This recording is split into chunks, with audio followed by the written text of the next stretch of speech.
Ok, entonces hoy la clase va a ser pura teoría. Si alguien quería hacer algo práctico, ajajaja. Y vamos a ver teoría de la visualización de datos. Esta clase es muy importante en el aspecto que creo que es algo que no les dan. Les pedimos que hagan gráficas sin pensarlas. Eh, y es importante que antes de que veamos técnicamente cómo hacerlas, las puedan hacer a mano. Hay visualizadores, vamos a ver los súper básicos en Python con código la próxima semana. Si no, pueden usar Power BI, pueden usar, hay herramientas super nice ahora. A mí, por ejemplo, me gusta Rowgraphs, que está en internet. Eh, pero el poder hacer una gráfica en el aspecto técnico no significa que uno entienda lo que está de fondo. Y las gráficas son muy útiles tanto para analizar como para comunicar. Entonces, esta clase es súper teórica, vamos a ver una teoría en serio, pero creo que les va a servir mucho. Entonces, teoría de la visualización de datos. ¿Qué es la visualización de datos? La visualización de datos, generalmente lo que entendemos es que vamos a volver unos números o algún dato cualitativo en imágenes y sobre todo en historias. Ustedes dirán, pero la ciencia no tiene historias. No, la ciencia tiene muchas historias. Sobre todo los artículos teóricos, muchas veces lo que estamos contando es una explicación y decimos, esto pasa por esto, y entonces hay esta cuestión de historia. Y lo que queremos es este mapeo. Es decir, tenemos una serie de valores y de datos y lo queremos volver visual. Y luego le queremos dar un contexto. A nuestros cerebros les encantan las historias, es una cuestión así que no hay mucho que se pueda hacer. Ahora, ¿por qué? Una de las principales razones es que la información visual es más fácil de procesar. Así, nuestro córtex visual es muy, muy bueno. Tenemos como cosas muy útiles de cómo pensamos el espacio. Entonces, ver una tabla de números, si uno no la conoce, no es tan fácil. Incluso si ya la conoce, es complicada. Pero una visualización, nuestro cerebro la procesa muy bien. Esto es tanto un arte como una ciencia. Es decir, es un arte porque hay muchas cuestiones de se ve bonito, esto deberá de ser así, es algo muy comunicativo, la estética importa y es una ciencia. Uno no puede garantizar que una visualización va a servir siempre. Se pueden hacer pruebas a posteriori, pero es complicado. Pero lo que uno sí puede hacer es seguir el proceso. Hay un método, este método ha sido muy estudiado, hay una serie de cuestiones de fondo, y les va a funcionar. Si a alguien les interesa mucho el método de cómo se diseña una visualización compleja, hay este artículo. Este grupo se dedica a hacer talleres de visualizaciones. Entonces tienen así, alguien que tiene 15,000 genes de esto, de aquello, fenotipados, y entonces se les confunde mucho porque no saben cómo cruzarlos. Ellos van y diseñan la visualización. Si algún momento tienen que hacer un visualizador, lean este artículo y les va a dar muchas ideas de cómo tallerar una visualización que les sirva. Ahora, esto es súper importante, porque estoy segura que ustedes han tenido momentos, dicen, ya entendí, y llega así la iluminación. Pues miren, serán el castor más listo de este río, pero si no pueden comunicarlo, no sirve. Es decir, la ciencia en un individuo puede que hayan seguido el método científico, que esté súper bien. Si no la pueden comunicar, pues serán el castor más listo, lo saben ustedes y nadie más, y los demás no se dan cuenta. Entonces, es muy importante que desarrollen sus habilidades comunicativas. Entonces, generalmente, ¿cuál es el proceso de la ciencia de datos? Obtenemos los datos y los ponemos en un formato más o menos bonito. Después ya viene así como la parte más matemática, los filtramos, los minamos, sacamos variables, etcétera, etcétera, estadística. Y luego viene la representación y el refinamiento. Y quiero que vean que estos son dos fases diferentes. ¿Por qué? Una cosa es la visualización exploratoria. En esa visualización son ustedes y los datos. Ya bajaron una base de datos u obtuvieron su conjunto de datos. Ahora quieren saber lo que hay adentro, ¿no? Es así, como quieren entender qué es lo que pasó, etcétera, etcétera. Esta es esta parte de análisis. Es fundamental que entiendan el contexto de los datos. Así creo que varios de los que ya tienen conjuntos de datos propios ya empezaron a encontrar que había variables que no se esperaban que iban a importar y que importan un montón. O que ustedes las ven y le dice a su tutor, ¿pero por qué bla, bla, bla? Dicen, ah, es que el día que hice el experimento pasó eso. Ese es el contexto de los datos.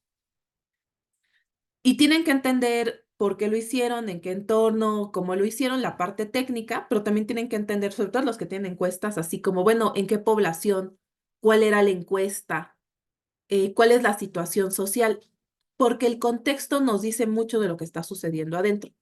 Hay contextos que no permiten que ciertas cosas sucedan y contextos que sí. Y lo que ustedes quieren hacer es conectar y relacionar, es decir, ya tienen una cantidad irreal de números y ahora quieren ver si las variables experimentales que usaron, etcétera, etcétera, están relacionadas con los resultados. O quieren ver si tal cosa tiene que ver con tal otra cosa. Eso es lo que quieren hacer en la parte exploratoria. Una cosa súper importante es que ustedes casi seguro tienen una hipótesis. Es decir, si no son sus datos, al menos yo tengo una hipótesis de, no, es que la población LGBT más, siempre le va mal, es súper victimizada. Ya tienen una hipótesis. Puede que sí, puede que no. Tienen que pensar una hipótesis alternativa.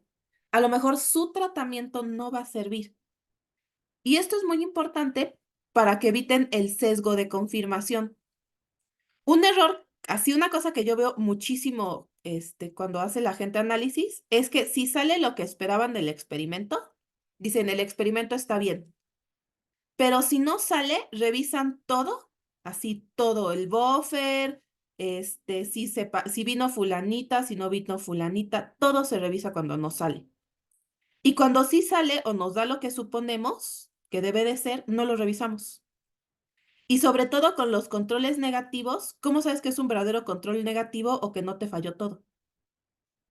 Entonces, tienen que pensar en esta cuestión. Este es el momento en la visualización donde pueden probar hipótesis negativas. Piensen cómo probarían ustedes que lo que creen que es no es. Eh, y traten de evitar sesgos. Los sesgos son súper comunes. Uno de estos sesgos es el sesgo de confirmación. Lo que nos suena bien decimos, ah, sí, sí, y lo que nos suena mal lo cuestionamos. Hay muchos sesgos de muestreo, las poblaciones no son representativas. Hay sesgos experimentales, el aparato no les da un rango, etcétera, etcétera. Traten de cuestionar si sus datos están sesgados. Si quieren saber más de sesgos, lean el libro de Data Feminism, todos los años lo recomiendo. ¿Hasta aquí dudas? No. Ok, no, Ok, doctora. esto es exploratorio. Ustedes ya probaron todo, revisaron, etcétera, etcétera. Y ahora tienen que escribir el paper y dada la presentación, decirle a su tutor qué sucedió. Entonces, si se dan cuenta, ahora no son ustedes con sus datos. Ustedes ya entendieron los datos y llevan 3 meses viendo la misma maldita tabla. Y van cortos, ¿no? Ahora le tienen que compartir lo que esa tabla tiene a una persona que no son ustedes. Entonces, y ustedes van a transmitir el mensaje. Es decir, decimos que los datos hablan por sí mismos y bla, bla, bla, pero no. Si ustedes son los que van a seleccionar un conjunto, una forma de ver o explicar los datos para transmitir esto que encontraron. Incluso si me dicen, es que ciencia y se muestra que la rata, bla, bla, bla, sí, se muestra, pero tú controlaste 30 variables o tú controlaste 5, hasta la caja del bioterio controlaste, ¿no? Entonces tú tienes que decir algo. La selección es un mensaje. Entiendan sobre todo el contexto ahora no de sus datos, sino de su audiencia. No es lo mismo explicarle a su tutor que a sus compañeros de laboratorio, que a los biomédicos de la generación, que a su mamá, que a su abuelita, que así bla, bla, bla. En particular, cuando uno usa datos médicos, los pacientes, sobre todo aquellos que donaron tejido por comité de bioética y en teoría por ley, tienen acceso a la apropiación del conocimiento, es decir, a los pacientes se les tiene que explicar los resultados de los protocolos.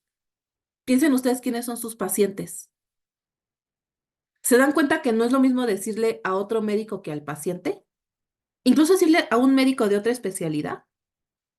Muchas veces hay cosas que uno presupone que saben que no es cierto y cosas que uno no sabe que ellos se la manejan súper bien. Hace no mucho fue una plática y había un ingeniero aquí explicándonos cómo una computadora y el núcleo de la célula es como el motherboard y la RAM y un disco duro. Y este chavo sabía que todos éramos biólogos, ¿no? Y que la mayoría eran experimentales. Y de entrada la mayoría no sabían lo que eran las memorias de una computadora, etcétera, etcétera, pues son biólogos, ¿no? Pero además el público se ofendió muchísimo porque dijo, y es que una célula es tan complicada como una laptop. Y la gente se le dijo así como, oye, no, no se la pasan un montón de cosas, no es el mismo nivel de complejidad. Entonces, si su público sabe ciertas cosas, tengan cuidado con las metáforas. Las metáforas que a ustedes les funcionan como biomédicos no les funcionan a los ingenieros, porque ellos saben mucho de ciertos temas que ustedes no, y ustedes saben mucho de ciertos temas que ellos ni idea. Entonces, entiendan a su audiencia, no supongan que es tonta. Es decir, más sabe el diablo por viejo que por diablo. Su abuela a lo mejor no sabe genética avanzada, pero la mujer ya se la sabe todas, todas. Así ya vivió todo. No subestimen a sus públicos. Y luego viene una cosa muy importante, que es, ustedes ya saben quién es su público, qué gráficas ven, qué no ven, qué cosas están acostumbradas. Por ejemplo, un clásico es que nos piden las gráficas de Pi porque la gente sabe leer PIs y los PIs son una pésima visualización. Ahorita les voy a explicar por qué, pero la gente sabe leer PIs. Entonces, si su público sabe usar esta gráfica, úsenla. Si ustedes están en cierta área, van a ver que, por ejemplo, todos los que hacen así secuenciaciones y RNA-seq adoran los UMAPs. Y nadie más lo sabe leer porque los usan ellos y nadie más. A uno le sirve más otro algoritmo de clustering porque es el que lees mejor y porque está aprobado para tus datos. Pero si haces algo de genética y el algoritmo estándar es UMAP, te aguantas. UMAP. Entonces, ahora vamos a seleccionar una herramienta visual. Es decir, hay varias formas de representar visualmente qué herramienta vas a usar. El texto es una herramienta visual. Traten de disminuir el desorden visual. Si tiene una gráfica donde están pasando 5 cosas, la leyenda tapa, la gente no la va a entender. Dirijan el conocimiento, es decir, resalten lo importante. Si ustedes quieren decir, mira, este tratamiento es el que funciona, usen algún elemento que resalte el tratamiento que funcione. Y traten de crear una historia, porque eso es más fácil de entender.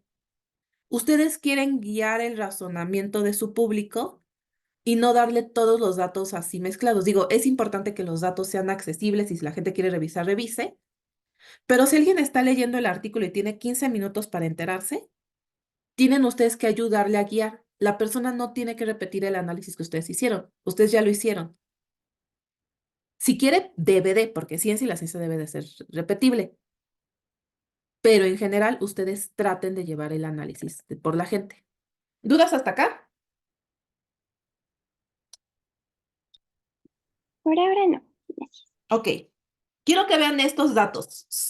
Lo que tenemos aquí es una tabla. Una tabla también es una representación visual. Entonces, este es el conjunto de datos 1 y tiene valores de X y Y. El conjunto de datos 2, igual son pares de puntos XY. El 3, pares de puntos XY. Y el 4, tiene pares de puntos XY. Todos tienen la misma media, la misma variancia para X y para Y. La correlación de 1, 2, 3 y 4 entre X y Y es la misma y la recta de la regresión es la misma. ¿Son los mismos datos? ¿Representan el mismo fenómeno?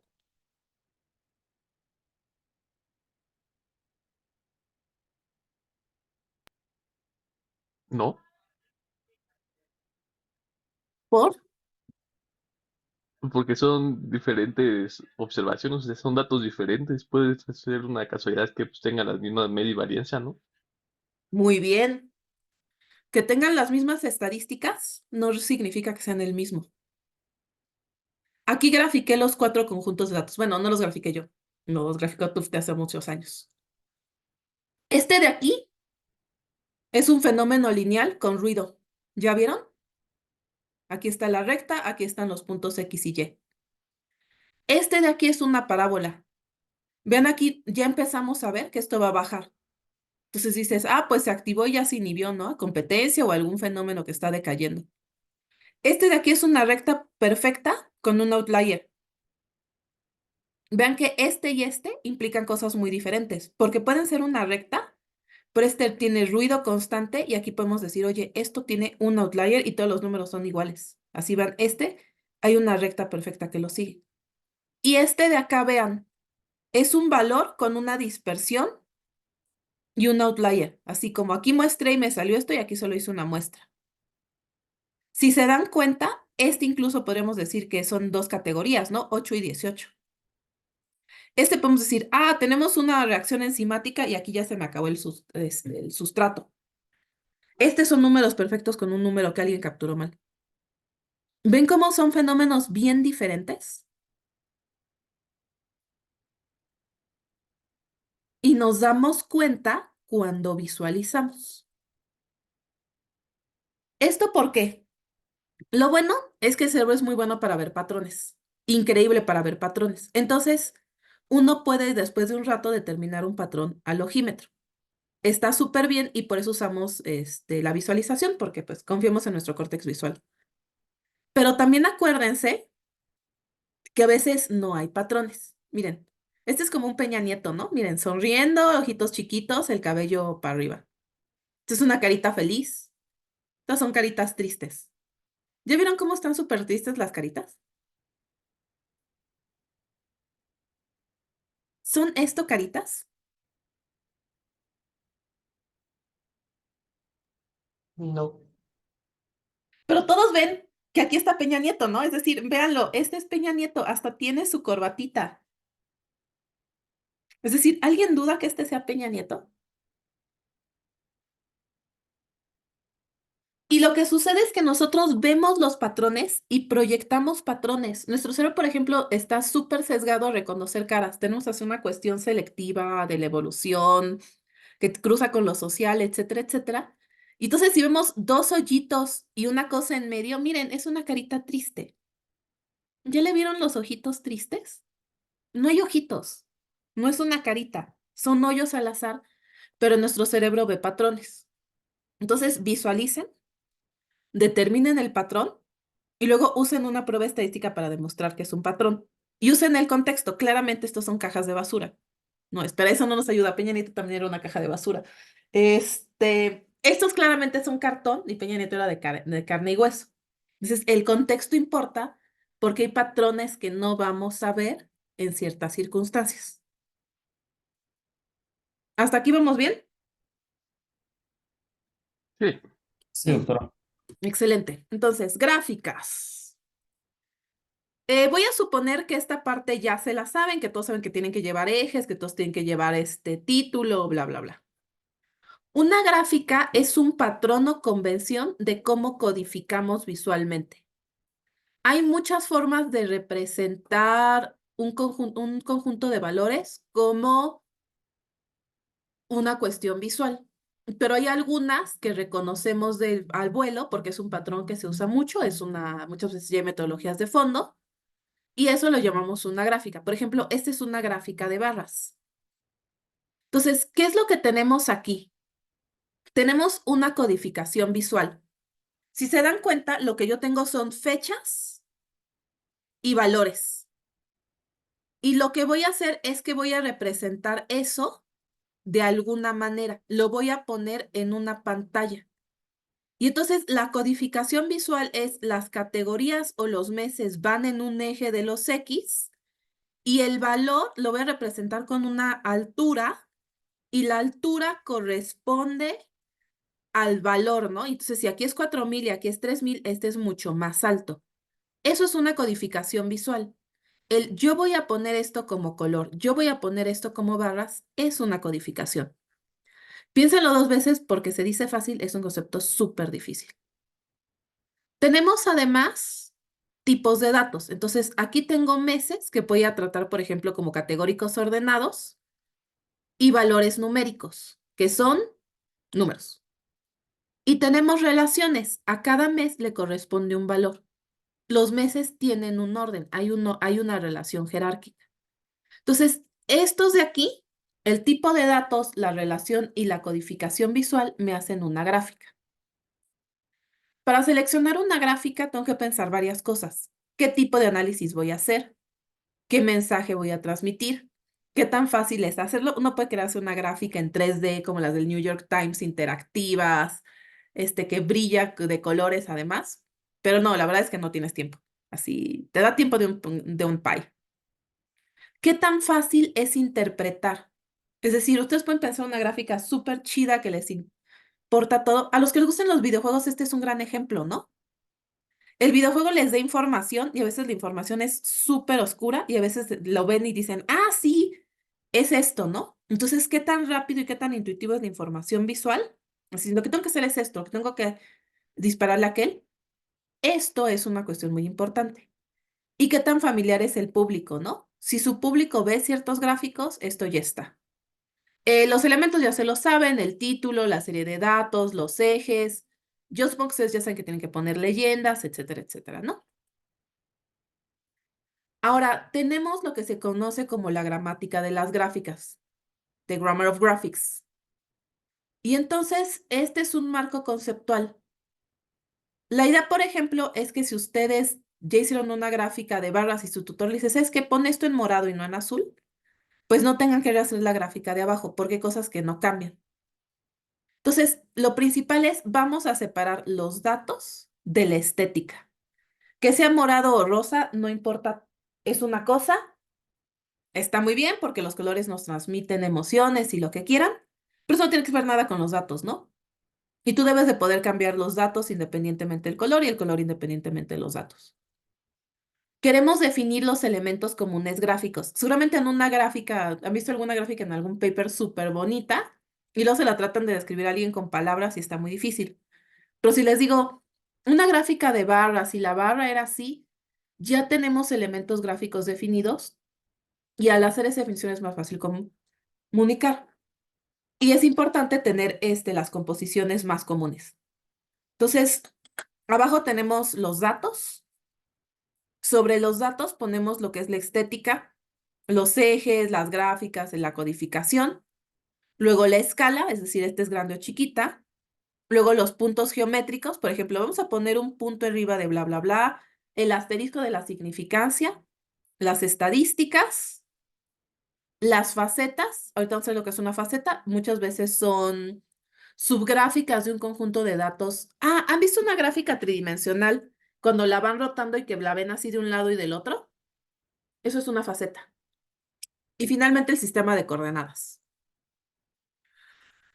Ok, entonces dijimos, la gráfica es la codificación visual, el tipo de datos y las relaciones. Entonces, aquí es donde esta clase se empieza a poner buena. Tienen que saber qué pregunta tienen. ¿Se acuerdan que les dije así al principio del curso qué pregunta quieres resolver? ¿Todos ya saben qué pregunta quieren resolver con sus datos? Los estoy viendo feo, ¿eh? Sí, en Ok. teoría sí. Sí. Sí, Entonces, quiero que piensen lo que ustedes quieren.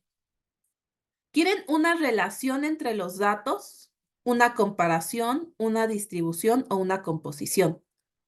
Por ejemplo, la relación es, si les doy más alcohol a la gente es más platicadora. Y a partir de qué tipo de pregunta tienen, es cómo van a graficar. Por ejemplo, quieren ver la relación entre dos datos.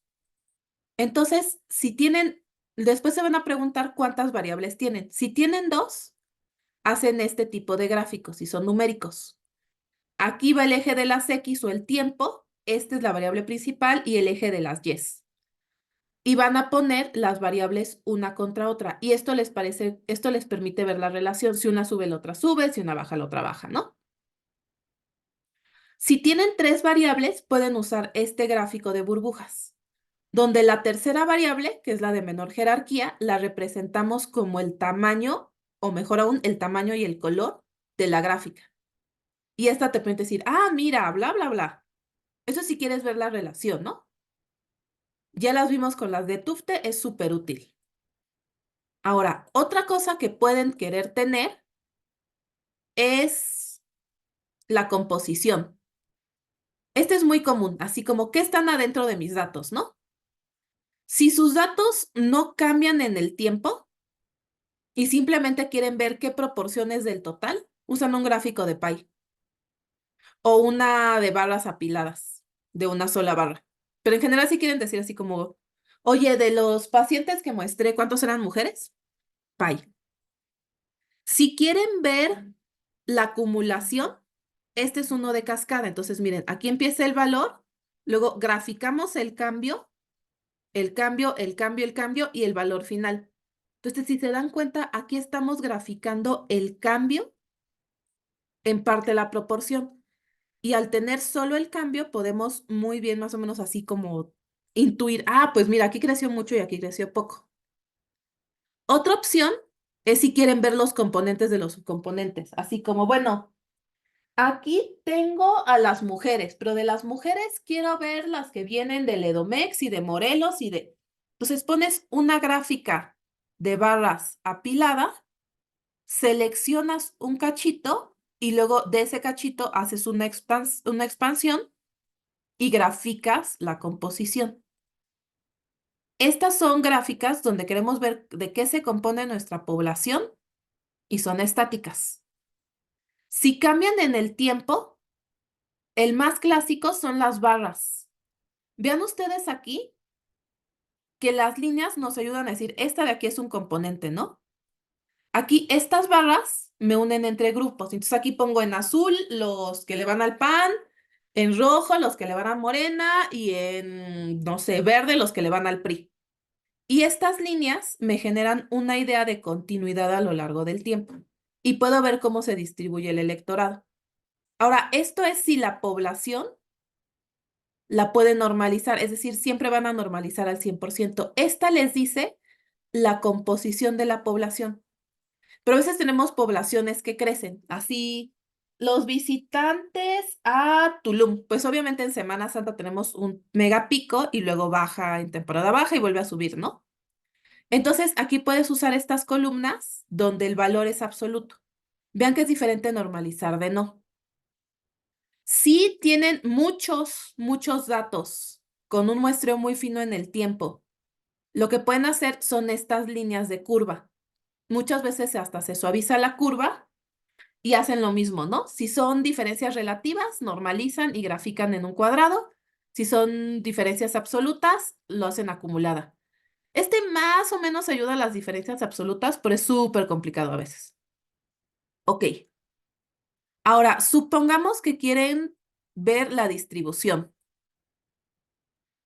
Una sola variable, este es un histograma. Vean aquí que no estamos poniendo el valor, sino cuántos caen en un rango de valores. Si tienen poquitos, un histograma, generalmente los histogramas, vean cómo las barras van juntas, porque estamos suponiendo que son elementos de la misma población y estamos graficando no el valor, sino la frecuencia. Si tienen muchos puntos, usen un histograma de línea o un KDE, kernel density, que es, no me creo que es KDE, estos suavecitos. Si tienen dos variables y quieren ver la distribución de X contra Y, pues usen una de estas. Y de hecho hay unas súper bonitas donde aquí se pone la distribución y aquí se pone la otra distribución en el eje de las Y's. Entonces ves la distribución por población y la distribución de las dos poblaciones juntas. Y si tienen tres variables, usen uno de 3D. Esto no siempre es buena idea. Nuestro cerebro no es muy bueno leyendo mapeos de 2D a 3D y además a veces se les tapan cosas. Pero que se puede, se puede. Ok, ¿hasta aquí vamos bien? Sí, Sí, la verdad es que lo hice solo porque necesitaba un trago de café y ya me duele la garganta. Ok, si quieren comparar, si tienen dos variables, pueden poner gráficos de columnas. Así uno contra otro. La verdad es que este es así como, estos son, por ejemplo, seguramente lo han visto, ¿no? Como por ejemplo estos, ¿no? Donde tienes así como, en enero tengo hombres y mujeres y pones las dos columnas una al lado de otra. Y en febrero tengo hombres y mujeres. Vean que los que son de la misma categoría van juntos, incluso sobrelapados. Y cuando hay un cambio de categoría se pone un espacio entre las barras. ¿Por qué estoy asistiendo tanto en los espacios?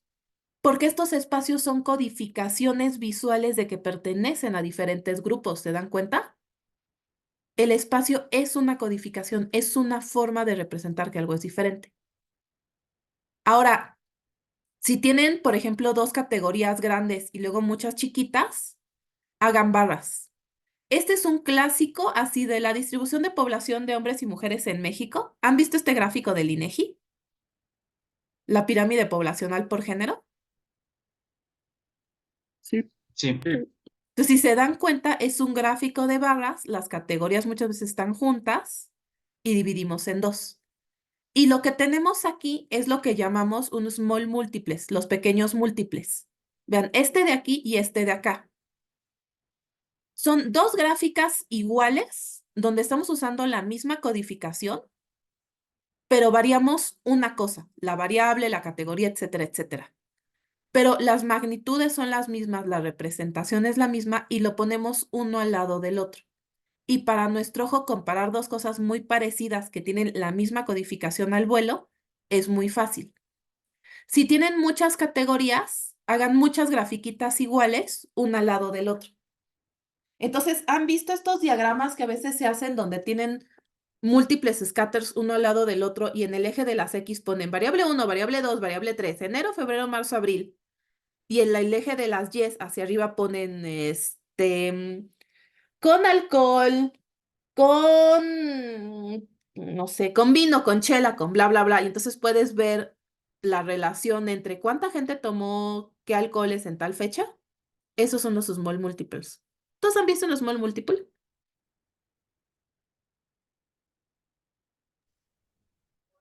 no, yo creo que no, doctora, yo no he visto uno. Yo tampoco. Yo tampoco. Ok, déjenme.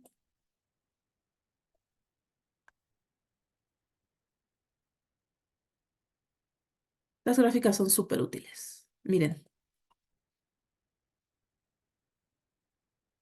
Esta de acá,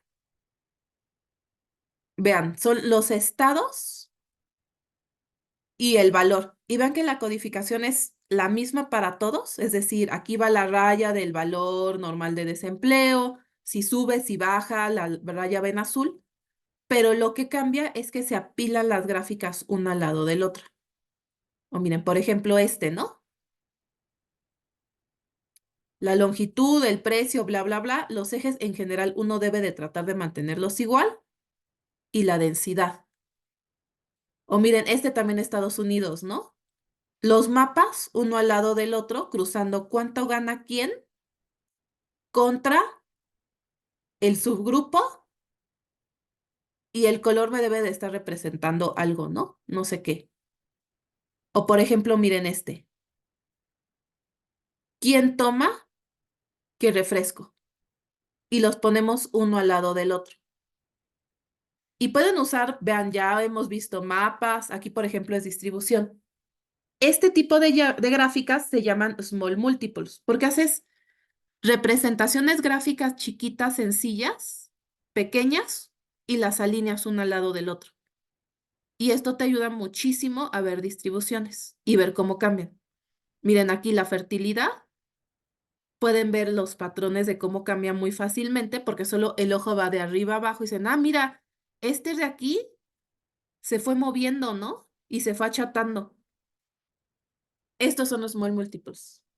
¿Queda más claro lo que es un small multiple? Sí, Ok. Si tienen que hacer comparaciones a lo largo del tiempo, gráficas, si tienen pocas categorías, así barras y van avanzando. Enero, febrero, marzo, abril y ponen de colores diferentes categorías o apilan si quieren dar una idea de la población relativa o gráficas de líneas. Vean aquí que estos son puntos y los unimos con línea para decir esta es la misma variable.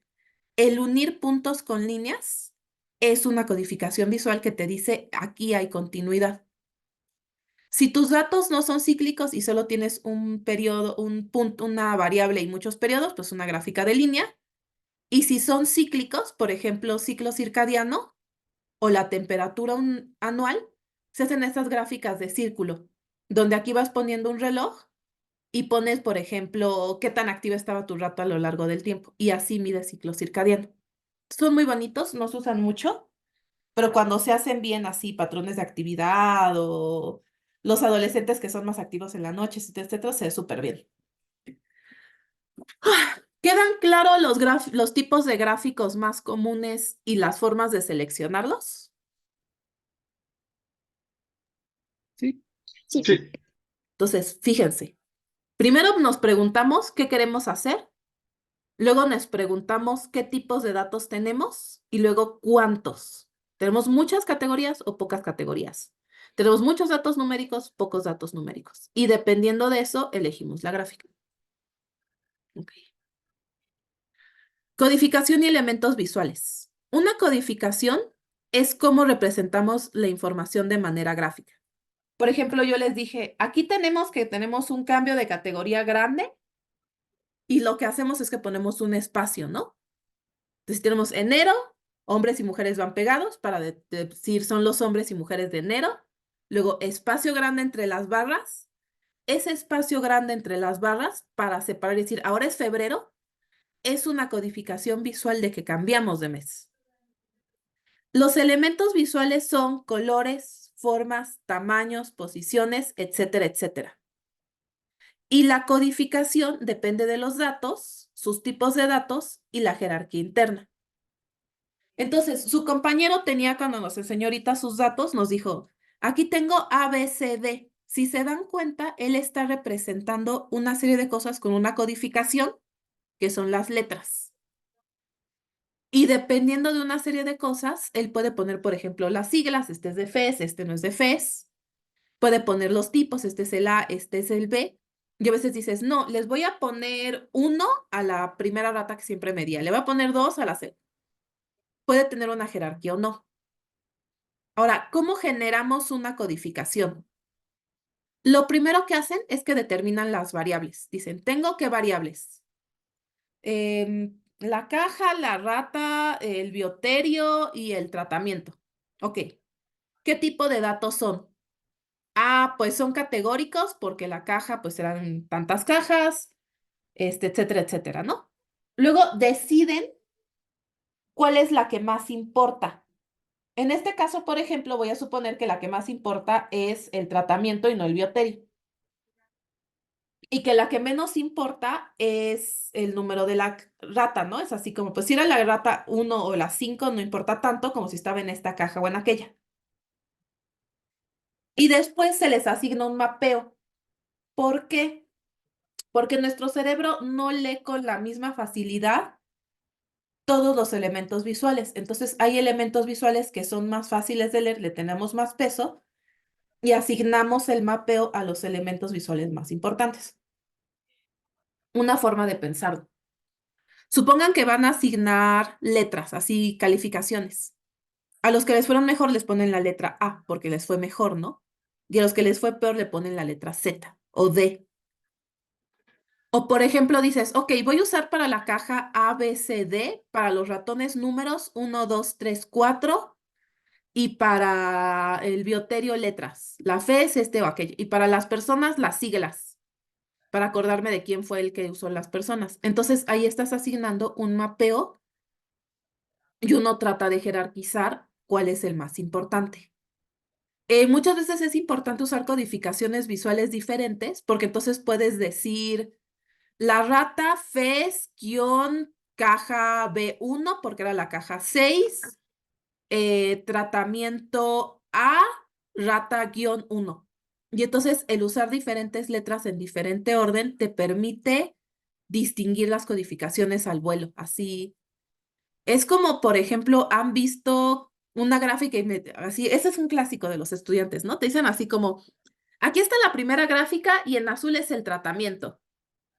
Y luego dos gráficas después dicen, en azul es el bioterio. Y luego otra gráfica después dicen, y en azul es si desayunamos tortillas o chilaquiles. Y entonces usan el mismo azul para 4 o 5 cosas y el cerebro interpreta que es lo mismo.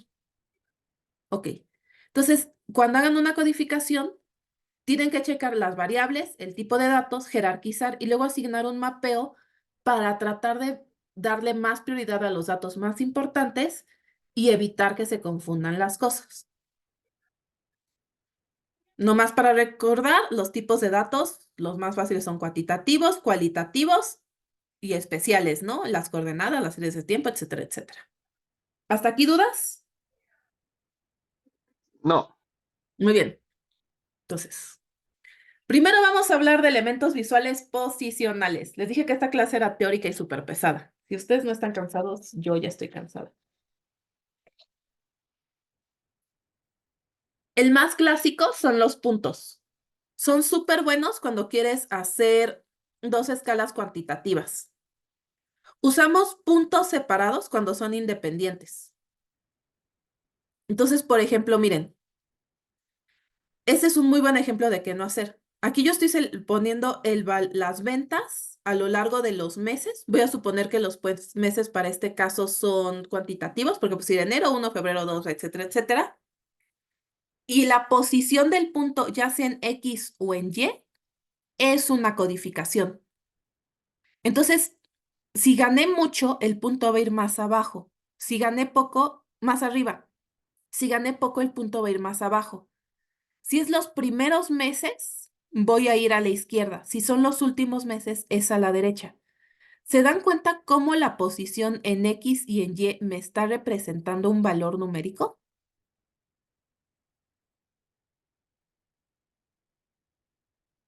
Sí. Esto es un concepto que suena trivial, pero no lo es. Cuando ustedes, por ejemplo, están ordenando su cuarto y hacen una pila de estas cosas acá. Aquí va la ropa. En este cajón van los, no sé, los calcetines. En este closet, en el lado izquierdo hasta arriba voy a ponerlo de invierno. Ustedes están asignando cualidades o tipos de objetos, que son datos categóricos, a lugares específicos de su espacio. Por eso la posición es un elemento visual, porque estamos diciendo lo que cumple con esta característica va en esta posición.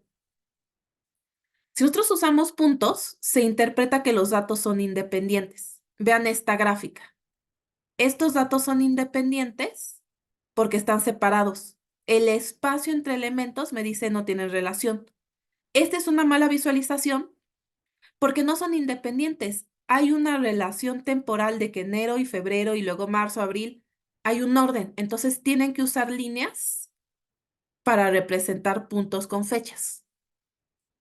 Este es otro ejemplo de a qué hacerlo mal. Miren, aquí tengo categorías y yo puse líneas unidas. Esto deberían de ser barras porque operaciones y ventas no tienen mayor relación que ventas y finanzas. Entonces, si son cosas independientes, usen puntos separados. Si son cosas que tienen una relación, sobre todo temporal, usen punto y línea. A mí en general me gusta mucho usar punto y línea. Y no usen puntos y líneas para categóricos. Los categóricos van con barras. Las barras se usan para comparar valores entre categorías. em, o si tienes series de tiempo y quieres representar así como hombres y mujeres en enero, hombres y mujeres en febrero, pues usar barras una pegada al lado del otro. Siempre, siempre, siempre empiecen las barras en cero. Miren, aquí empezaron las barras en 4000 y en 5000. Entonces, aquí parece que enero fue muy bueno, pero la verdad es que la fluctuación fue súper chiquita. Entonces, siempre las barras se empiezan de cero. Si no van a usar de cero, tienen que usar puntos y tienen que hacer una marca. Por ejemplo, se usa una línea y aquí se usa como un zigzag, así, tac, tac, tac. Y ese zigzag te representa que se rompe la continuidad. Y las barras no son bonitas, son fáciles. Luego tenemos los elementos visuales retinales. ¿Por qué son retinales? Porque los vemos con la retina. Tenemos varios. Tenemos el tamaño, más chico, más grande. Tenemos la tonalidad, azul, negro, naranja, etcétera, etcétera.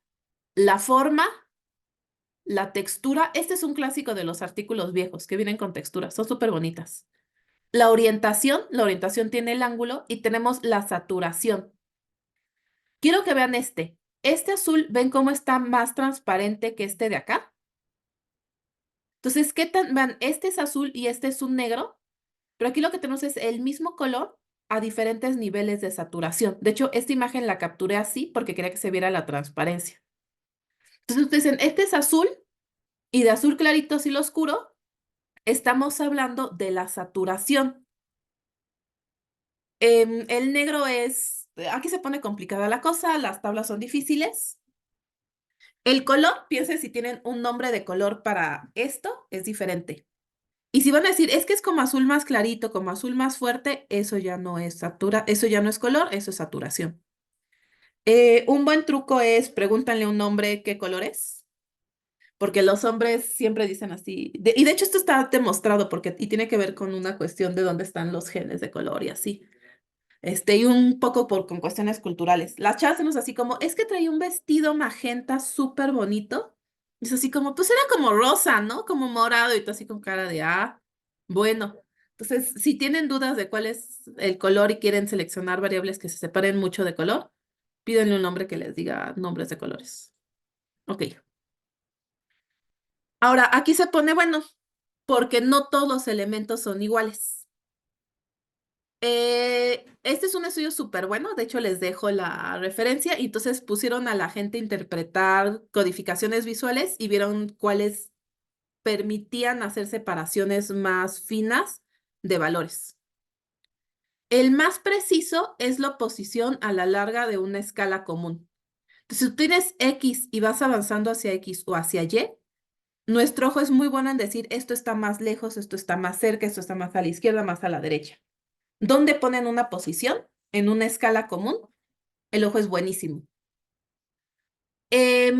Si tienen que representar más variables, usen escalas idénticas, pero no alineadas. Aquí tenemos un small multiple. Entonces, miren, este punto rojo de acá está más a la derecha o más a la izquierda que este punto de acá. Está difícil, pero se puede. Y nos queda muy claro que estos azules están más abajo que estos azules. Entonces, vean ustedes, si la escala es la misma y la representación es la misma y los ejes son los mismos, nos es muy fácil comparar el de arriba con el de abajo, el de acá con el de acá. Miren, este como que tiene aquí más arriba, más abajo y más arriba, ¿no? Después, la longitud. ¿Qué tan largo es algo? Las barras, cuando no están muy pegadas, nos cuesta un poquito de trabajo comparar las alturas, pero se puede bastante bien. Después, estas son variables fuertes. Estas el ojo las hace muy bien. En general, la que escojan, el ojo lo va a hacer súper bien. Después llegan las variables más o menos. Somos muy malos con el ángulo. De hecho, por eso las gráficas de Pi son tan engañosas. Porque si tú tienes un ángulo hacia arriba y el mismo ángulo hacia abajo, el que esté arriba o abajo te engaña. Entonces, los ángulos son débiles, así como, miren, ¿cuál sube más rápido? ¿Esta población de acá o esta población de acá? Está complicado, ¿no? Entonces, el saber los ángulos es más difícil. Después, las áreas, somos muy malos en mapear tamaño, es decir es más grande o más chico no es tan difícil, pero ¿qué tan más grande? Como crecen cuadráticamente, nuestro cerebro se confunde en feo, feo, feo. Así, el clásico es la pizza, ¿no? ¿De qué pizza es la más grande? Se pone buena. Después, muy chafamente vemos el volumen, la opacidad y la saturación de color. Así, ¿esto es más rojo o menos rojo? Uy, gente, está súper difícil. De los colores, el que distinguimos más tonalidades es el verde. Es decir, pero si yo les digo, ¿es verde encino contra es verde pino? Está difícil. Y lo que peor vemos y peor distinguimos son los tonos. Así, agarren ustedes dos periódicos y díganme cuál es más gris y cuál es menos gris. Entonces, las variables que importan más se codifican con variables fuertes y vayan hacia abajo. Y traten de no llegar a estas. Si llegan a estas, tenemos problemas, gente. Pero a veces no se puede. Y cuando puedan, usan pequeños múltiples, son sensacionales. Ok. Un ejercicio. Tengo aquí esta gráfica. Quiero que me digan cuáles son las variables, cuál es el tipo de dato ¿Cuál es la más importante? ¿Qué codificación se usó? ¿Y qué tan clara es la gráfica? ¿Ok? Entonces, a ver, ¿quieren que hagamos esto en el chat o escojo víctimas? En el chat. Muy bien, muy bien. Ya aprendieron, ya aprendieron. Entonces, ¿cuáles son las variables en esta gráfica?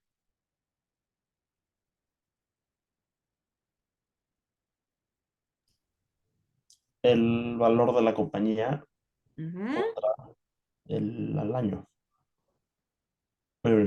Y sí, las observaciones son las compañías. Muy bien, muy bien. Entonces, ¿alguien más? Sí, valor de compañía, año y compañía, porque noten que cada una de estas bolitas es una compañía. Ahorita vamos a discutir aquí unas cosas extra.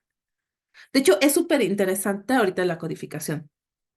Luego, ¿cuáles son los tipos de datos que tenemos aquí?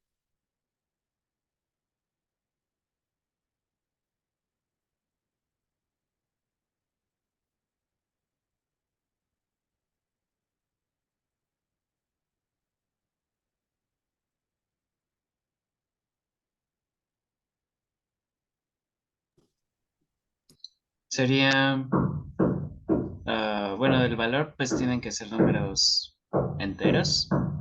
Sería fechas para el año, imagino, y para la compañía no sé si caería en categorías porque pues en principio son únicas, ¿no? Entonces, no es que una categoría tenga varios, sería como objeto más bien. Muy bien, muy bien. En general vamos a decir que está categórico en este caso. Objeto es como lo representaríamos en pandas, ¿no? Pero vamos a decir que es categórico. La compañía, el año es una fecha. En este caso, de hecho, el año es un número tal cual, porque no estamos tomando toda la fecha, sino solo el año. Pero este es de esos momentos donde se vuelve complicado, ¿no? Y el valor es numérico. El año en algunos casos se puede usar como categórico. Los años son súper enredosos porque son al mismo tiempo categóricos, ordenados, es decir, hay una secuencia y son numéricos. Úsenlo como más les convenga. Así vean qué es lo que les conviene y úsenlo lo que más se convenga. Además, los años son relativamente fáciles porque los años por convención siempre van en el eje de las X y la posición va de menos hacia la derecha más. Así, los años tienen esa gran ventaja. Ok, ¿cuál es la variable más importante?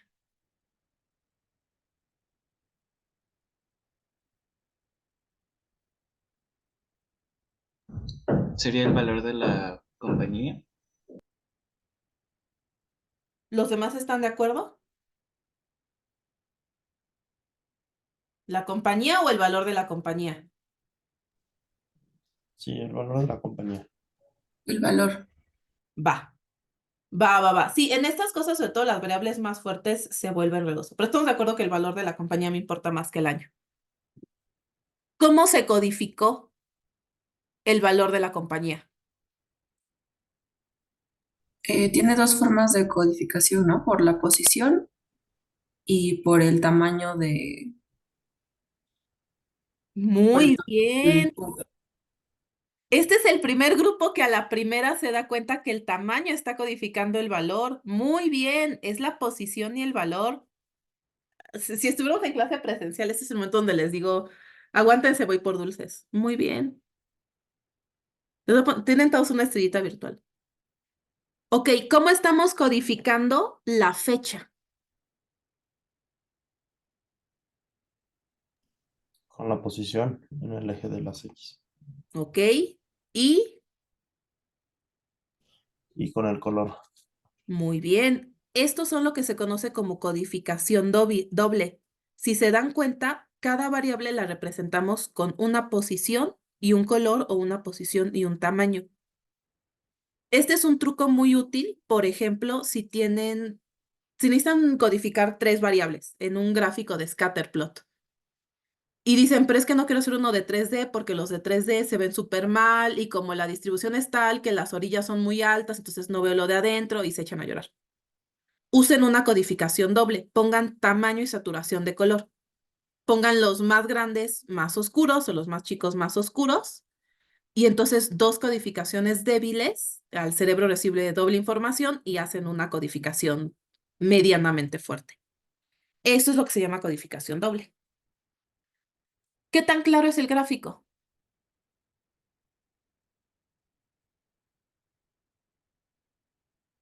A mí me confundió un poquito los colores especialmente, porque yo creí que era como, pues cada compañía tenía un color, pero entonces las transiciones de color entre esos es como, ¿eso qué significa? ¿Ok? Estamos aquí llegando a una cosa súper importante. Vean ustedes que mientras más elementos tienen, es más probable que la gente se confunda. Entonces, sí piensen cuántos elementos pueden hacer. ¿Vieron que muchas de mis gráficas son en grises y aburridas? Y es que la gente se imagina cosas con los colores. A ver, antes de que sigamos, ¿cómo están codificadas las compañías?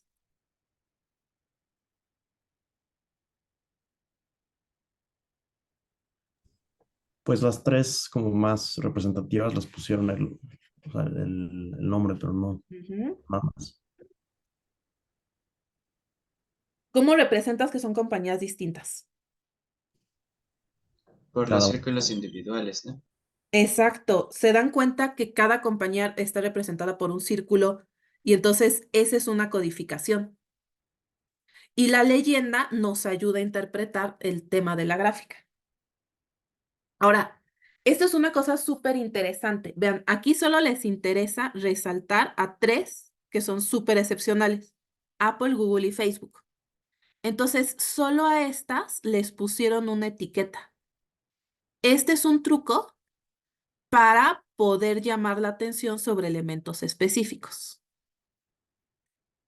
Quiero que vean aquí otra cosa. Aquí hicieron varias cosas súper bonitas. Los ejes son súper lindos, compañía y el valor. El año no está mucha explicación. Vean cómo esta letra es más grande y esta es más chica. Este está más oscura, este está en grises. Vean cómo el tamaño de la letra es este es el mismo tamaño de letra. Tienen una leyenda y la leyenda nos ayuda a transmitir el mensaje principal. Facebook, cuando salió, valía 4 veces más que Google. Ajá. Entonces, esta leyenda nos ayuda a transmitir el mensaje. ¿Qué quieres que la gente se note? Que Facebook está súper valioso. Y entonces no solo lo pones en la gráfica, sino lo pones en texto. Esto es lo que quieres que se lleve tu público. En un artículo va en el pie de figura. El pie de figura dice, en negritas, el título de la gráfica, luego dice imagen A que se está viendo, pongan lo que representan los colores, etcétera, etcétera, y vemos tal cosa, ¿no? El mensaje central tiene que ir en el texto. El color aquí está súper interesante porque los colores están asociados a la información. Aquí es una cosa muy bonita con el color. Vean, aquí son más rojos y al ser más rojos permite distinguirlos del eje. Porque si ven estos azules o estos morados, se confunden mucho con el eje. Entonces, el color aquí nos resalta y luego vayan viendo cómo transmite la codificación doble hasta terminar en el azul de Facebook. Si tú pones aquí en rojo un punto grande enorme, la gente dice, ah, así, no dice nada más complicado, dice, ah, botón rojo, porque interpretamos que las cosas grandes y redondas y rojas son peligrosas. Entonces, aquí van de lo rojo para resaltar, pero como es pequeño no nos impacta tanto, a un color más oscuro, al azul de Facebook, para atar con con lo que relacionamos. Es decir, ah, claro, es Facebook, por eso está en este azul. Los colores transmiten emociones y y la codificación visual que usen está atada a símbolos. ¿Se acuerdan ustedes del azul de Twitter? ¿Se acuerdan ustedes del blanco y negro de X? ¿Qué sienten ustedes cuando se dice eso? Así, ¿ven ustedes? El símbolo, el color, etcétera, etcétera, nos ata a conceptos mucho más complicados. Eso es una cosa bien delicada.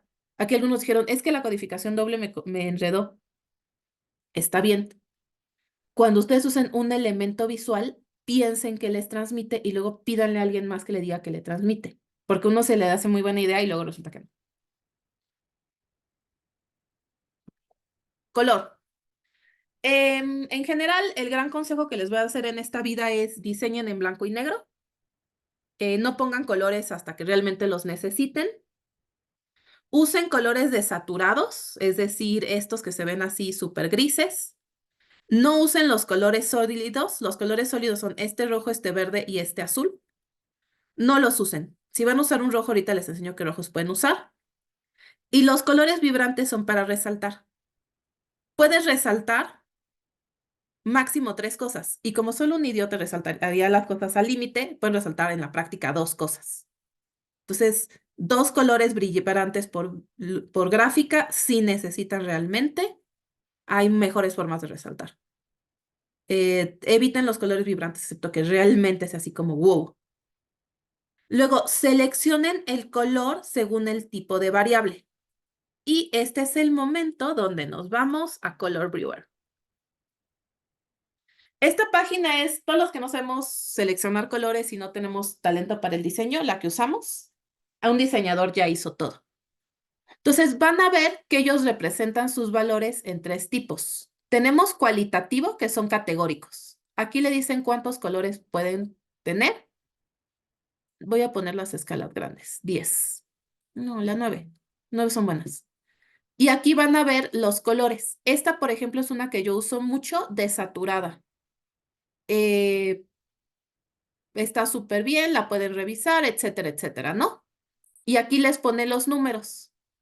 Esta es una saturada, si dice, no, es que la voy a... Esta de aquí es muy buena si va a ser un producto web en colores claros. Esta de aquí es muy buena si va a ser en proyector, porque los colores claros se pierden en proyector. Esta es una intermedia. Chequen qué tal es y aquí están los colores. Y esta es una mezclada. Esta es buena si quieren resaltar. Por ejemplo, miren cómo esta barra roja resalta un buen. Esta azul resalta un buen. Esta verde resalta un buen. Estas son muy buenas, así estas saturadas, desaturadas, si quieren resaltar categorías. Entonces, si tienen una categoría particularmente desagradable, le ponen este rojo horrible. Y una como muy saludable y muy verde, le ponen este verde bonito, porque la gente asocia emociones. De los datos numéricos, otra cosa que podemos tener es que sean secuenciales, es decir, de menos a más, y divergentes. Estas son, por ejemplo, hace un montón de frío, temperatura buena, hace mucho calor. Color Violet tiene una cosa súper bonita que es le pueden pedir que sea para gente daltónica, para que se va a imprimir. Entonces, por ejemplo, si van a imprimir, de 9 está muy difícil, necesitan usar menos colores. Y vean ustedes, por ejemplo, Colorblind nos cambia ahorita lo vamos a ver, y las fotocopias. Muy pocas cosas aguantan fotocopias.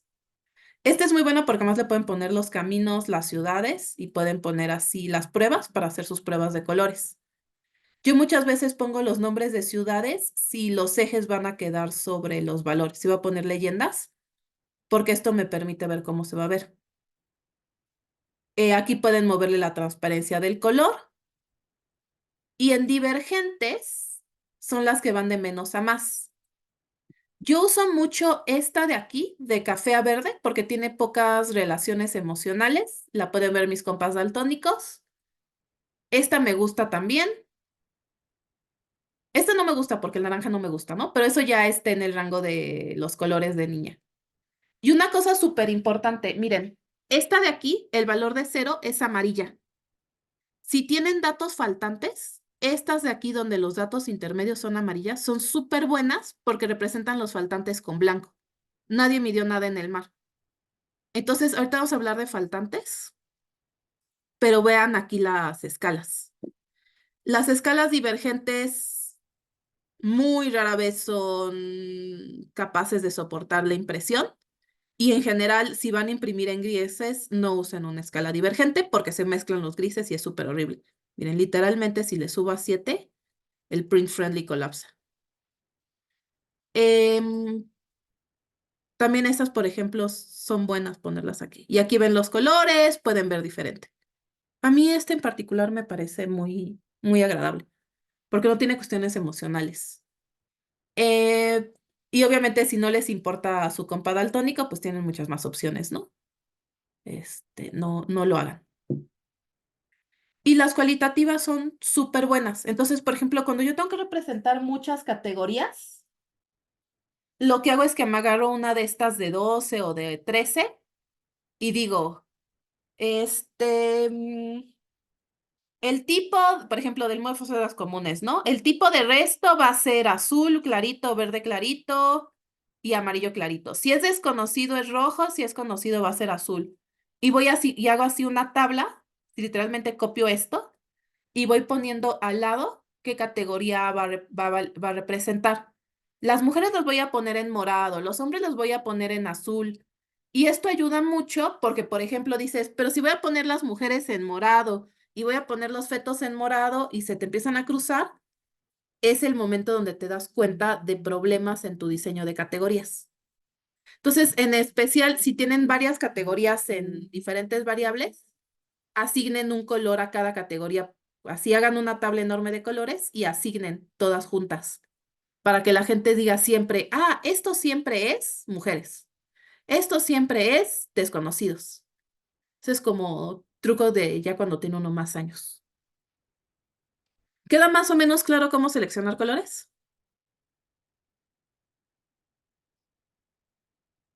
Sí, Sí, Muy bien. Y en general, diseñar en grises es muy buena idea. Sí, las gráficas grises y aburridas son súper aburridas, pero son muy claras. Hay reglas de color. Aquí está este artículo, vayan y léanlo. Para los ejes usamos líneas grises de intensidad media. Para los bordes no los usamos. Hoy en día eso es así como la estética Mac es súper, no usamos nada. O se usan líneas grises medianas. Fondo usen blanco o nada.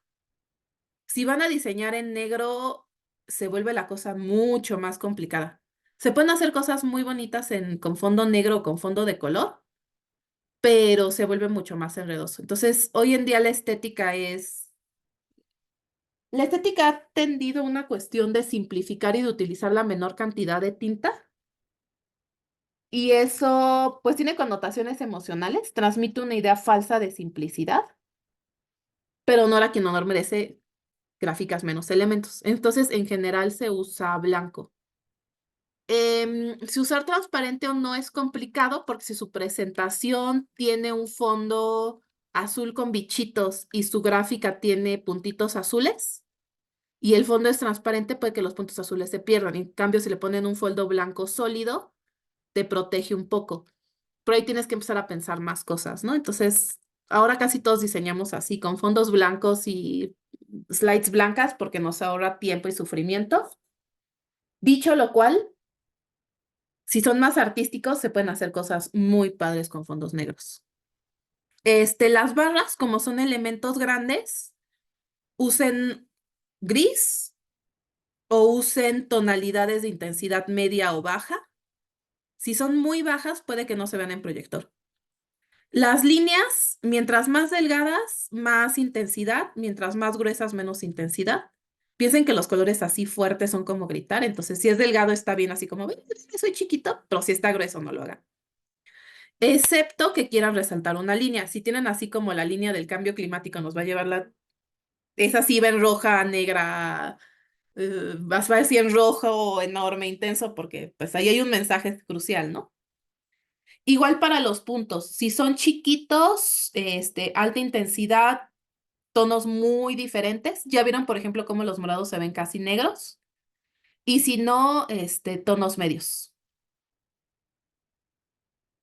Para las escalas de colores, traten de usar colores perceptualmente uniformes. Un color es perceptualmente uniforme cuando la intensidad va en línea recta con la idea. Entonces, por ejemplo, miren, los conviertes a gris y si el gris avanza a una velocidad estable, suponemos que son perceptualmente uniformes. Aquí están estos color maps de Python. Estos son divergentes, algunos tienen centro amarillo, otros tienen centro blanco, y pueden ver aquí cómo los vamos a percibir. Importante, por ejemplo, miren, Twilight tiene estas desviaciones aquí, pero en general es perceptualmente muy uniforme. El arco iris, los amarillos los vemos más claros siempre que los azules. Los azules tendemos a interpretar los oscuros y los amarillos muy claros. Entonces, aquí vemos que todo se es brillante y nos cuesta mucho trabajo interpretar. Entonces, en general, no usen arco iris para escalas. A mí personalmente, la que más me gusta es Viridis. No solo es bonita, es decir, no voy a negar que es bonita, pero si fuera por bonito, escogería plasma porque el morado es un gran color. Sino Viridis es perceptualmente uniforme. Y miren esto de acá. Los verdes tenemos una cantidad más alta de fotorreceptores de verde, parece que por cuestiones evolutivas. Entonces nuestros ojos pueden percibir más tonalidades de verde. A mí me gusta mucho, mucho, mucho Viridis por eso, porque es muy fácil. Aquí distinguir estos rojos y naranjas a mí siempre se me complica, pero distinguir del verde claro al verde intermedio al azul siempre se me hace más fácil. Hay algunas súper buenas, Inferno, Magna, Cevidis son buenas. Y si van a usar cualitativos, aquí están las qué tan claros son. Entonces, aquí están las gráficas de cualitativos. Esta de aquí, esta intermedia, Tab 10, a mí me parece que es muy, muy buena. Los colores son cualitativos, no es muy diferente, el amarillo se ve claro. Eso es lo que tienen que checar. Los amarillos tienden a verse blancos, entonces siempre chequen el amarillo y el cian cómo se ven. Y los verdes más vivos también se tienden a perder. Miren, este verde de HSB se pierde un montón, bien fácil. Entonces, Tab 10 es muy buena escala. ¿Dudas del uso de color? No, doctora. No, doctora. Sí, y esto no es diseño, esto no estamos hablando de cómo vestirnos bonito, estamos hablando de qué colores sí se ven. ¿Alguien ya se dio cuenta que escogen sus colores horrible? Sí. Muy bien, muy bien. Sí, sí, sí. Bueno, ya no tienen excusa. Principios de diseño. Simplicidad. Keep it simple, stupid. Así no se compliquen la vida. Si te la complicas, no estás siendo listo. La pregunta que siempre nos hacemos ¿es el elemento necesario para transmitir el mensaje? Si ustedes están haciendo una gráfica exploratoria, esta es entre ustedes y sus datos. Y entonces a lo mejor tienen que pensar así como, bueno, lo que quiero representar está aquí o no. Si le van a decir a alguien, ya cuando están haciendo las gráficas explicativas, ustedes tienen muy claro, esta figura demuestra que la proteína X activa a la proteína Y. La figura tiene un mensaje que quiere transmitir y ustedes están mostrando la evidencia de que ese mensaje es cierto. Pero no pongan gráficas al azar. La gráfica tiene que transmitir un mensaje, les tiene que decir algo.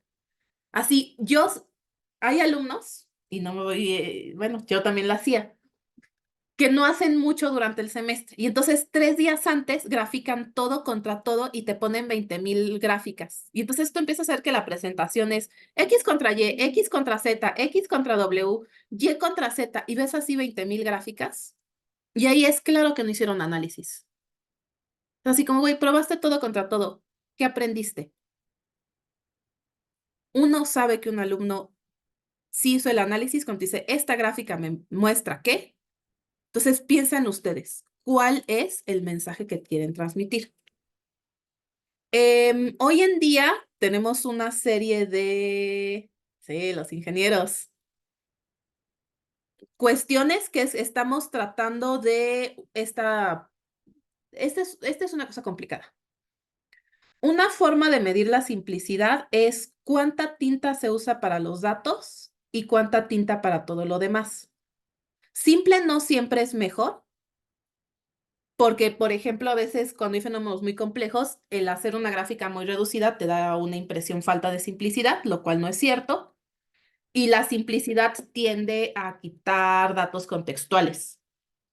Entonces, si ustedes quieren hacer una gráfica del muestreo que hicieron en la celda Lacandona y resaltar que fue en la zona Lacandona contra una parcela que se quemó en bla, bla, bla, poner un fondo de una foto de colores te transmite un mensaje emocional que es estos datos tienen un contexto, ¿no?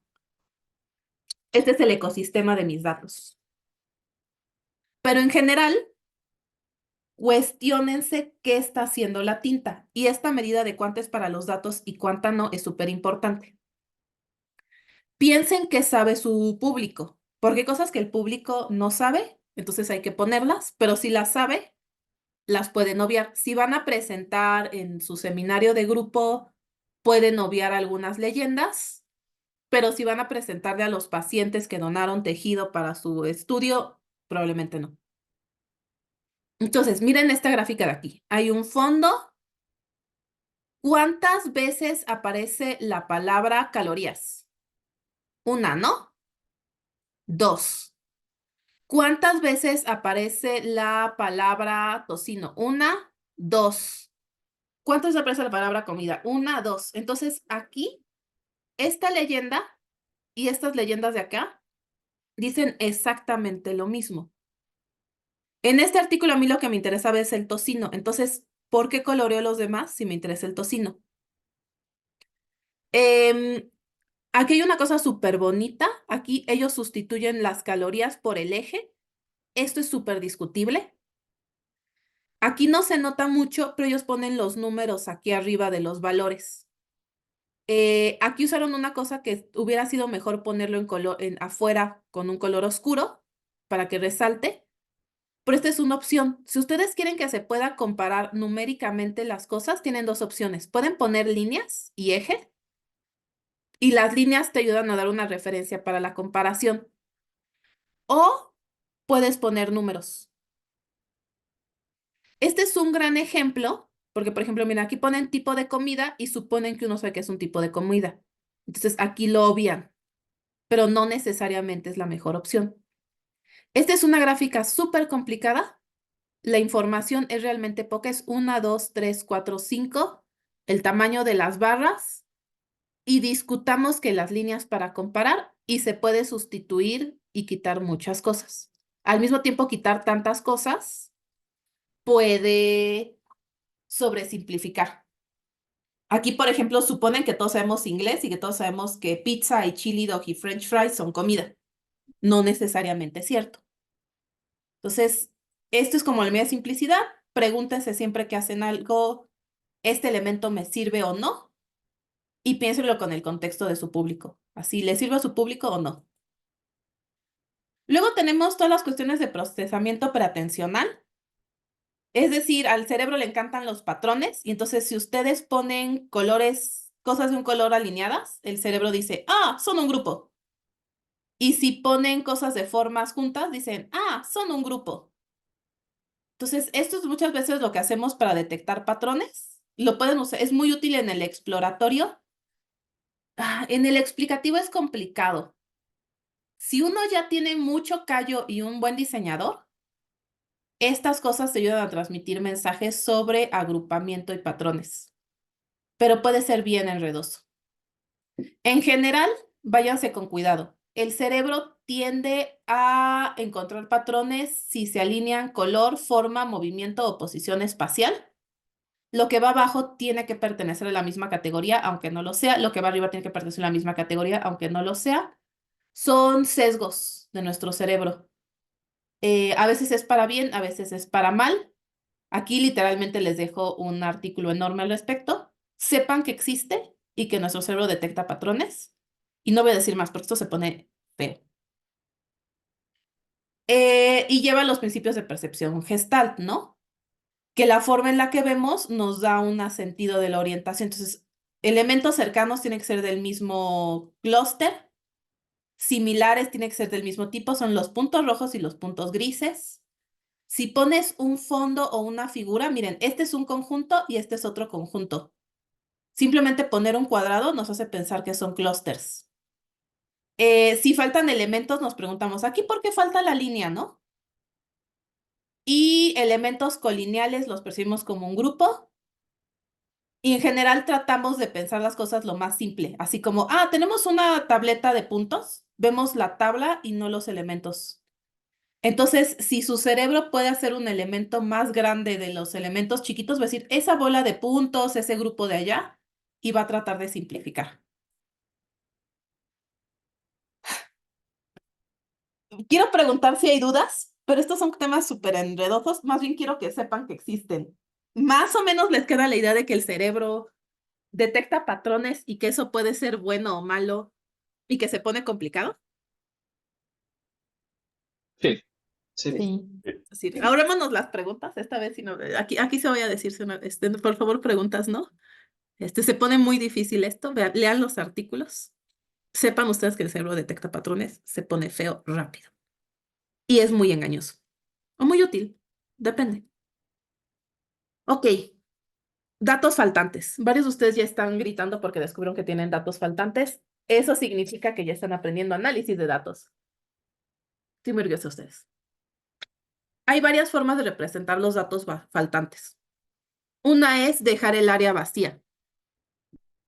Otra es usar un símbolo. Por ejemplo, taches, ¿no? Así, en esos estados no hay derecho al aborto, pones taches. Otro es usar un color. Un desconocido es alguien de quien no sabemos su nombre, entonces lo ponemos en rojo para resaltar que no sabemos su nombre. O usar una anotación. Una anotación. ¿Han visto las gráficas interactivas donde pones el mouse arriba y aparece la anotación? Eso es súper útil. Y muchas veces dejamos el área vacía, ya sea con un gris o con un blanco. Miren aquí. Este gris es no hay ley o es poco claro. Entonces, los faltantes los representamos con grises.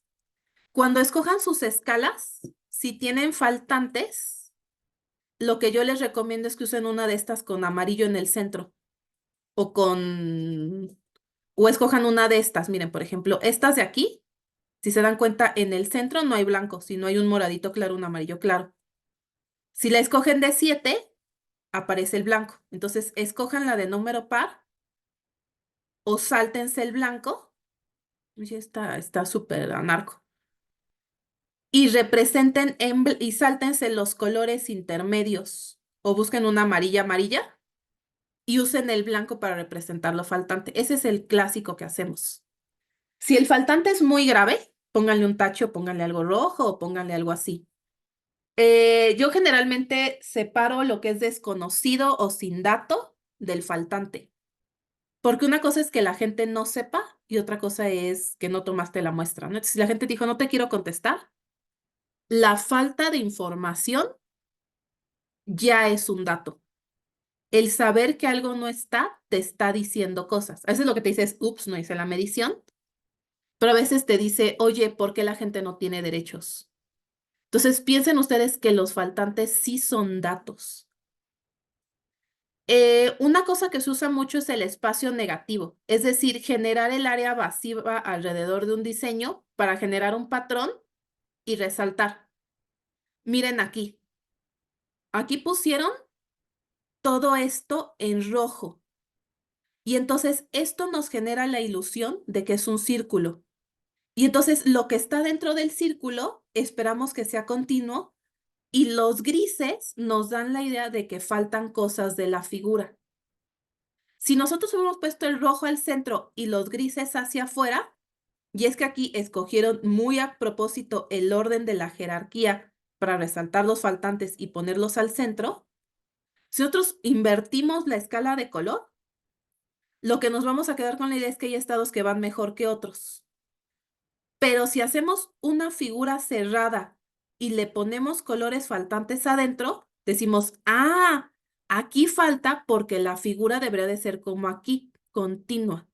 ¿Ven ustedes cómo el delimitar el elemento perceptual así gestal que discutimos de hacemos una figura nos ayuda a romper el patrón? Ahora, otro truco importante es, si ustedes quieren resaltar que algo falta o que algo rompe el patrón, primero tienen que establecer el patrón. Entonces, una de dos, usan una figura muy fácil de entender, un círculo, por ejemplo, ¿no? Eso tiene que ser un pie. Algo que la gente entienda por default como un completo, o hacen un sistema de 2, 3. El primer caso típico, el segundo caso típico, el tercero que rompe el patrón. El primer caso se utiliza para establecer lo normal, la codificación, etcétera, etcétera. El segundo para decir, y esto se repite en tal cosa, entonces esto es lo normal, es el estándar, es bla, bla, bla. Pues primero codificación, segundo normalidad, establecer el patrón, y el tercero es romperlo. Esta es una estructura narrativa clásica. Así han visto los cuentos de hadas donde va la niña y le ayuda al patito, y va la niña y le ayuda a la hormiga, y va la niña y le ayuda, y luego la tercera hacen otra cosa diferente. Ese es el truco de hacer patrones y romperlos. ¿Dudas hasta aquí?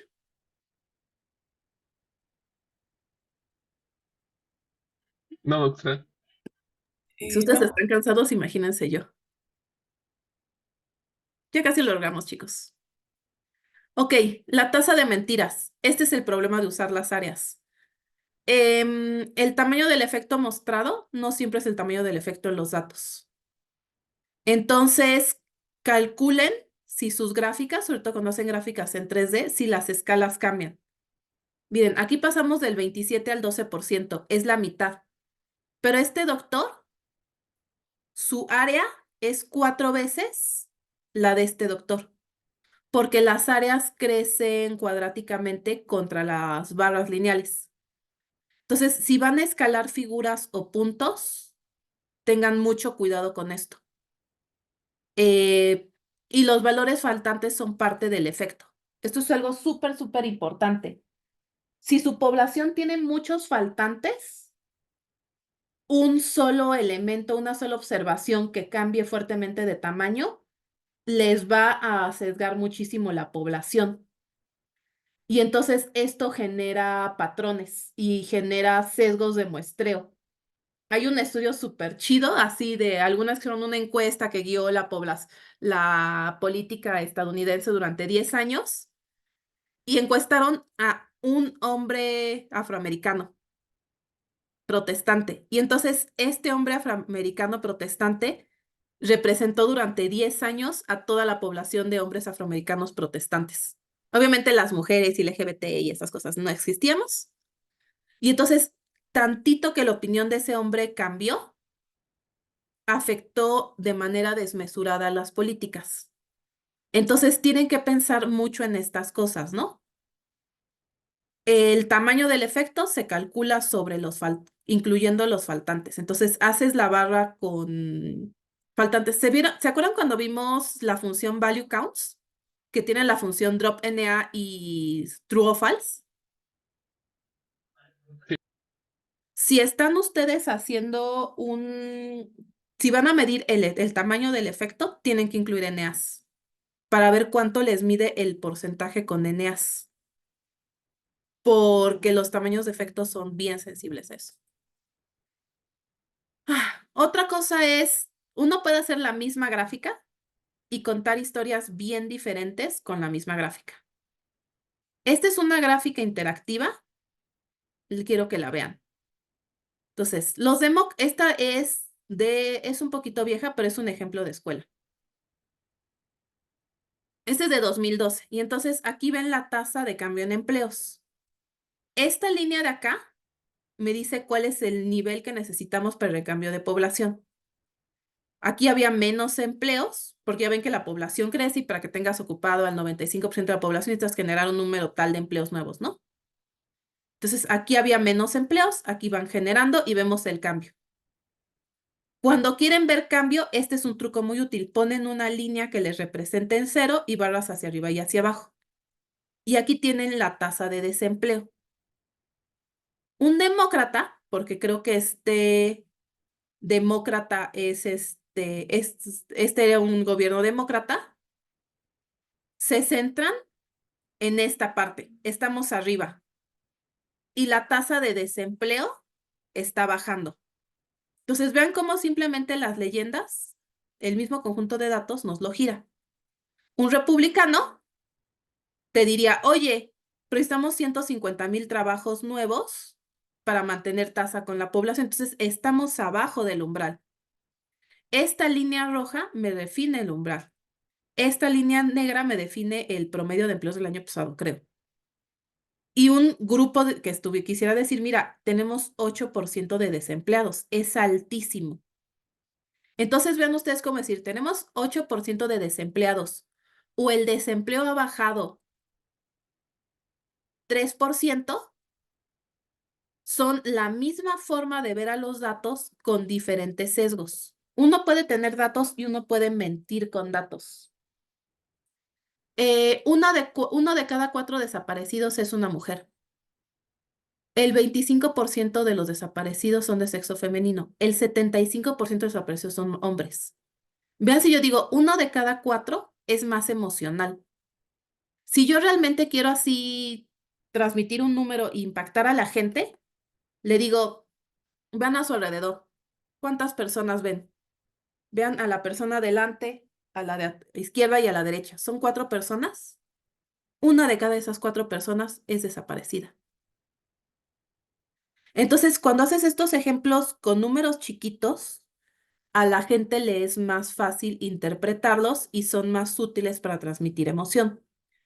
Los porcentajes tienden a sonar más científicos, entonces transmiten que hiciste numerología seria. Los números grandes no importan, así han muerto 32,000 personas en Gaza en el último mes, 1,000,000 es una estadística. Entonces, piensen ustedes que el cómo transmiten el mensaje, las líneas de referencia, los colores, el tipo de si usan porcentajes, números absolutos, si normalizan, si no normalizan, si dicen uno de cada 4, si dicen 25%, transmite mensajes diferentes. La visualización es por eso un arte, porque es muy contextual. ¿Dudas hasta acá? No, doctora. ¿Ya los aterré con lo difícil que es hacer una gráfica? ¿O Sí. simplemente ya se cansaron? No, nada más nos dimos cuenta de, bueno, yo me di cuenta de lo difícil y lo mal que lo estaba haciendo. Muy bien, muy bien. Menos gráficas que hacen esta vida. Hemos logrado algo hoy.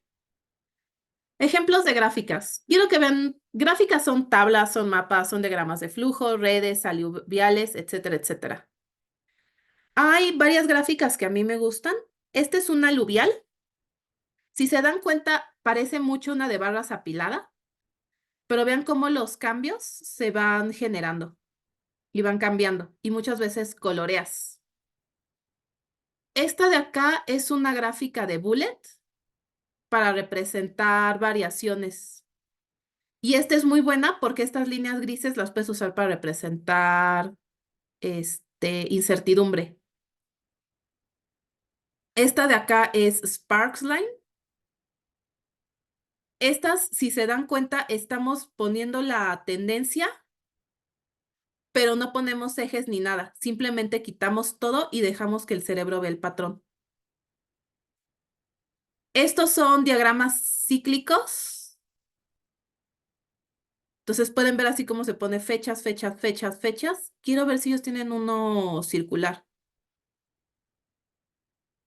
Estos son scatter plots conectados. Ah, miren, estas son súper bonitas. Son scatter plots y tienen X contra Y, pero hacen una trayectoria. Entonces, al unir los puntos, les da una idea de la trayectoria.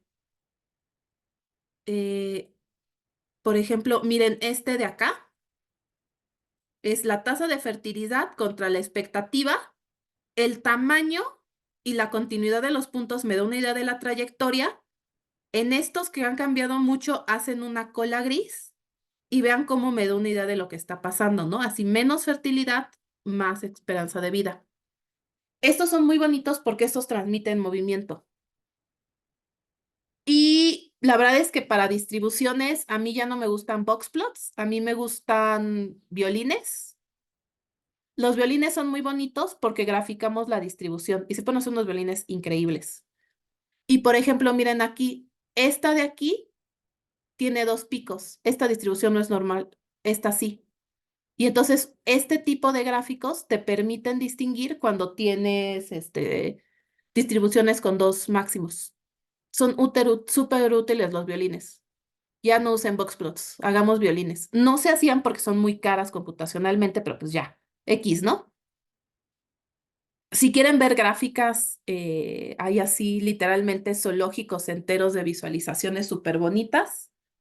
A mí me gusta mucho Rographs. Rographs le suben los datos en un CSV, grafica todo y tiene diagramas de Gantt, tiene etcétera, etcétera. Tiene unos aluviales increíbles. Miren, aquí están los aluviales. Los aluviales siempre son un éxito. Así, no hay aluvial yo nunca he hecho un aluvial que no guste. Miren los aluviales, ¿no? Los aluviales son así maravillosos para ver distribuciones de población. Y tienen todo, ¿no? Tienen círculos, tienen una cantidad de cosas. Entonces, vean Rographs. Tienen también unas de redes muy bonitas aquí. Em, por ejemplo, miren esta de aquí. Este es un slope graph. Estas son muy buenas para ver diferencias. Entonces, tienes la variable y cómo se comporta. Estas son muy buenas cuando tienes jerarquías, ¿no? Cuando quieres así poner a los equipos de fútbol y ver que al América le ha ido desgraciadamente bien este año. Así, esta es la que usas. Una cosa que tienen que pensar con cualquier visualización compleja, y por eso tengo estas gráficas así que les enseño súper rápido, es que tienen cosas buenas y malas. Estas son muy buenas para jerarquías y el orden, pero comparar exactamente es muy difícil. Aquí compensan poniendo números, pero se pone complicado.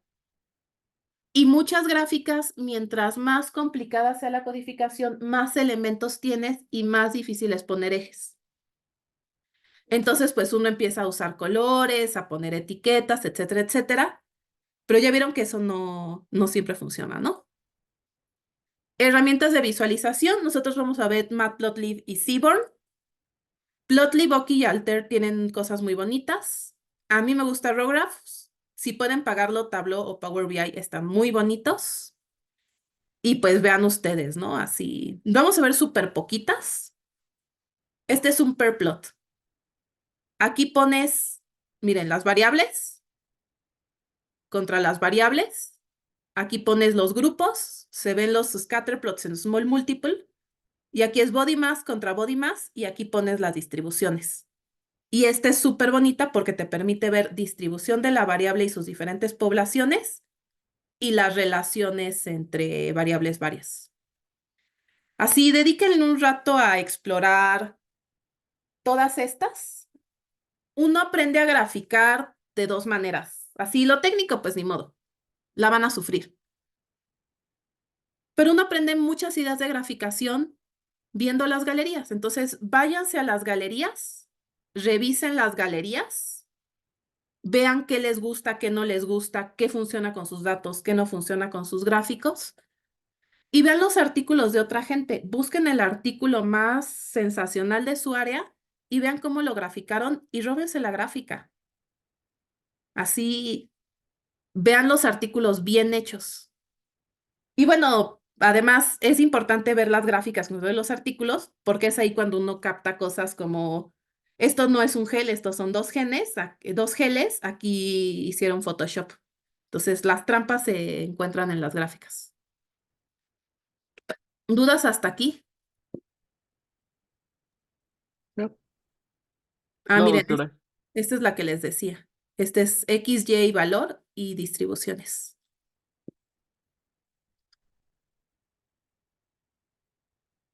Bueno, pues yo sé que la clase de hoy estuvo súper pesada. Siempre ver teoría de la visualización es brutal. Pero es que necesito que veamos la teoría antes de que empecemos a hacer gráficas. Entonces, lo que va a suceder es esto. No me acuerdo si la próxima semana tenemos clase o no. En mi defensa, el mundo está cabrón. Entonces, Esta semana lo que quiero que vean es que vean sus datos. Sus datos ya deben de estar limpios y bien estructurados. Si no, es momento que manden un mensaje, un correo en urgencias y resolvemos. Y ustedes tienen una pregunta. Ustedes quieren saber cosas de sus datos. Entonces, esta tarea es de lápiz. Van a conseguir una hoja o muchas hojas y van a pensar en 3 gráficas que les ayudarían a resolver su pregunta. Entonces piensen, ¿quieren ver la distribución? ¿Quieren comparar? ¿Quieren ver relación? ¿Qué contra qué? Algunos de ustedes tienen preguntas muy complejas, entonces tienen que ver las cosas de diferentes aspectos. Y están gráficas que complementen, ¿no? Entonces piensen en 3 visualizaciones. Piensen qué es lo más importante. Así, si tienen tratamientos complejos, quieren resaltar este comportamiento, ¿qué no? Jerarquicen sus variables. Piensen cómo van a codificar y hagan un esquema de cómo se vería la gráfica. No es accidente que, por ejemplo, yo en mi escritorio tenga colores, porque yo muy seguido termino codificando con colores, entonces me pongo a hacer así 20,000 rayitas. No sé si este color está un poquito nuevo, pero muchas veces yo hago las gráficas a mano y hago así una serie yo hago unos mapas así para los artículos. Yo hago unos mapas de figura 1, figura 2, figura 3. Enlisto todas las variables que voy a graficar, todas las categorías, hago unos diccionarios enormes de colores y categorías para que todo el artículo vaya con un esquema visual parejo. Mis gráficas son pero se leen claras. Entonces, piensen ustedes su pregunta. A partir de eso, piensen qué gráfica tendría que ser. En este momento es un poquito exploratorio, un poco explicativa, pero piensen cómo es la gráfica. Piensen las codificaciones, las variables, que en los ejes, las leyendas de los ejes. Pongan mensajitos, ¿no? No tiene que quedar súper bien resaltado, pero este es el gen que activa, es el mensaje, ¿no? Piensen mucho cuál es el mensaje. Ahorita no escojan colores, pero piensen, va a ser cualitativo, si es divergente, si van a tener que usar colores cualitativos, si se van a ir sobre grises, piénsenlo. Y lo que vamos a hacer es que vamos a discutir sus gráficas eventualmente. Pero antes de que grafiquen, quiero que piensen que van a graficar. Porque un error bien común es que la gente grafica sin pensar y entonces hacen 20,000 gráficas y no hacen análisis. Piensen su pregunta sobre eso, piensen su visualización y ya con las cosas claras, grafiquen.